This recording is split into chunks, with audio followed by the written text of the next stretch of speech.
Hello guys, welcome back to Sushant Teachings. Feel easy and go crazy on accounting.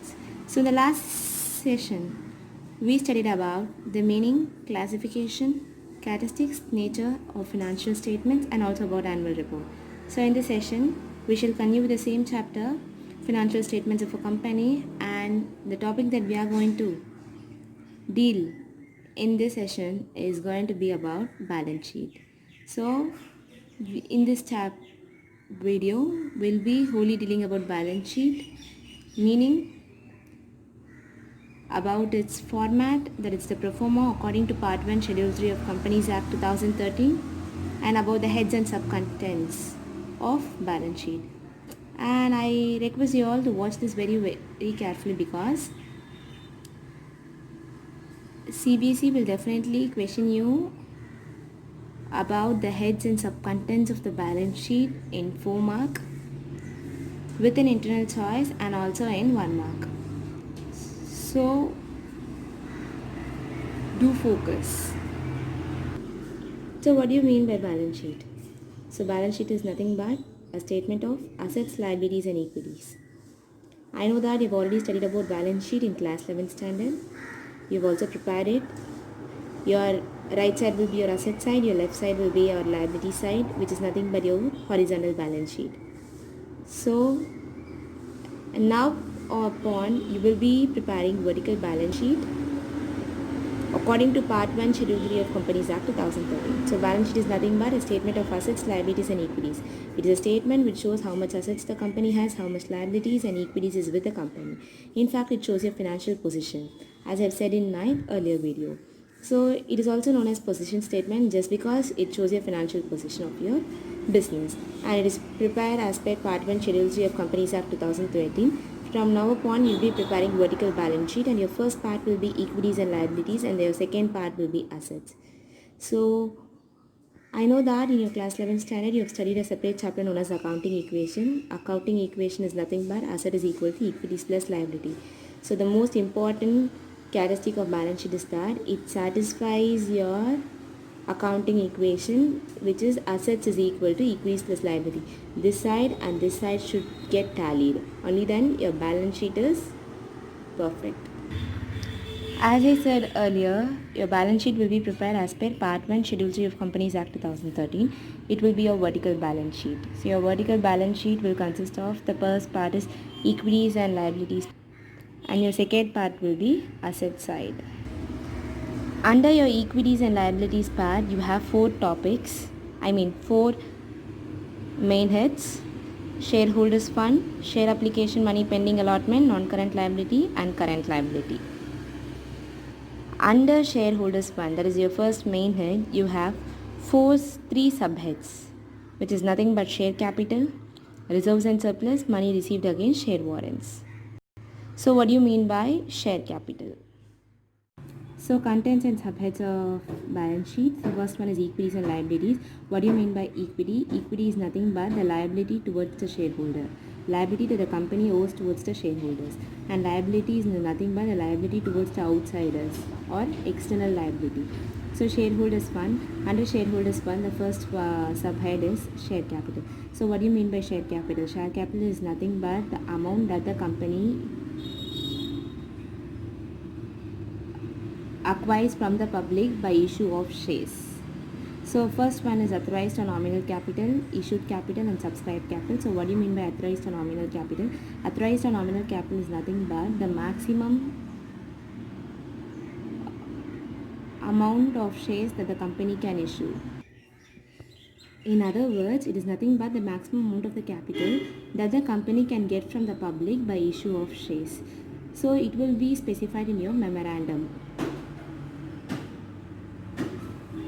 And next is issued capital. Issued capital is nothing but it is a part of authorized capital that the company issues to the public for subscription. And subscribed capital is nothing but the capital that the public subscribes from the issued capital.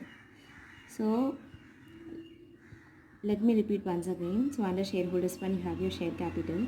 So under share capital, you have your authorized and nominal capital, which is nothing but the maximum amount of capital that a company can acquire from the public by issue of shares. Next is issued capital is a part of authorized capital that the company issues for subscription. Subscribed capital is a part of issued capital which the public had actually subscribed. So under subscribed capital, you have two categories: subscribed and fully paid up, and subscribed but not fully paid up. Subscribed and fully paid up means the amount of capital which the shareholders have subscribed and also they have paid the full amount. Under subscribed but not fully paid up, the amount of share capital which the shareholders have subscribed but they have not paid fully the amount. So it is because the company has not called for the full amount, or else the company has called but the shareholders have not paid. In case the company had not called, some shareholders will pay in advance. Those are known as calls in advance. In case the company had called, then some shareholders will not pay. That will come under calls in arrears. So share capital, you have called up capital and paid up capital. Called up capital means the amount of capital that the company has called. Paid up capital means the amount of capital that the shareholders have paid. So in fact, I'll tell you, you won't understand everything at the beginning. I hope so that you have understood at least to some extent, but don't worry. In our second volume, we have a complete chapter dealing about shares. In that, when we come across, you will understand each and everything thoroughly. Until then, just make a note of what it is on a whole. When we come to second volume, we will wholly understand about each and every topic, and you yourself will able to connect each and everything and understand it. So don't worry. So we have seen about share capital under shareholders fund, and the second subhead under the main head shareholders fund is reserves and surplus. So reserves and surplus is nothing but the amount set aside of the profit and the surplus for meeting uncertainties. So in a business enterprise, anything can be uncertain. That is, anything may happen in future. So a part of the amount out of the profits as well as your surpluses are kept aside in order to meet any future uncertainties. So some of the things that comes under reserves and surplus are capital reserve. SPR is nothing but security premium reserve. Debenture redemption reserve is DRR. Revaluation reserve, capital redemption reserve, and other reserves which does not follow into above categories. And surplus is nothing but the excess of income over your expenses. So also share outstanding option outstanding account comes under reserves and surplus. So I'll tell you again. So under share capital, you have your shareholders fund. Under your shareholders fund, the second category comes reserves and surplus, so which is nothing but amount set aside to meet any uncertainties. And under this, you have lots of reserves, various different types of reserves, as I've stated here. Also surplus is nothing but your excess of income over your expense. Also share option outstanding account comes under reserves and surplus. So a clear definition of all these different varied kinds of reserves is given in your textbook. Just go through it, just know it. Anyways, you will not be questioned in detail. And however, about your SPR and DRR, you'll be reading very clear when you come to your second volume shares. For now, just remember this. So we have seen about reserves and surplus. Now let's come to the last subhead under the main head shareholders fund, money received against share warrants. So what do you mean by money received against share warrants? Money received by share warrants is nothing but it is a financial instrument. So these can be converted into equity shares in a future period but at a predetermined price. I'll explain you. So these share warrants are nothing but your financial instruments. Financial instruments is like just like anything which deals with financial purpose, and these share warrants will be converted into equity shares which will be in a future date, but the price of it will be determined before itself. So that's why it is given that these are financial instruments which are converted into equity share at a later date but a predetermined price. Price alone will be set before, later it will be converted into equity shares. So the money received against share warrants comes under the main head shareholders fund and the subhead share capital. So a small recap. So under equities liabilities, the first one is shareholders fund. Under shareholders fund, you have three subheads, which is nothing but share capital. Under share capital, you have issued, authorized, issued and subscribed. Under subscribed, subscribed and not fully paid up, subscribed and fully paid up. And next you have reserves and surplus. And next you have money received against share warrants. So now the second main head under equities and liabilities is share application money pending allotment. So what do you mean by share application money pending allotment? Share application money pending allotment means the amount received by the company towards share application against which it allots. So I'll tell you clearly. So when you subscribe for some shares in a company, you need to pay the application money first. So only when the application money is paid, you will be allotted some shares. So based on the share application money, you will be allotted shares. So it is classified under equities and liabilities. So you will be reading in detail again and saying you in your second volume share concept. So don't worry. So this will be shown in equities and liabilities part. Also, it will be shown in your current liability, that is other current liabilities, when it is still pending.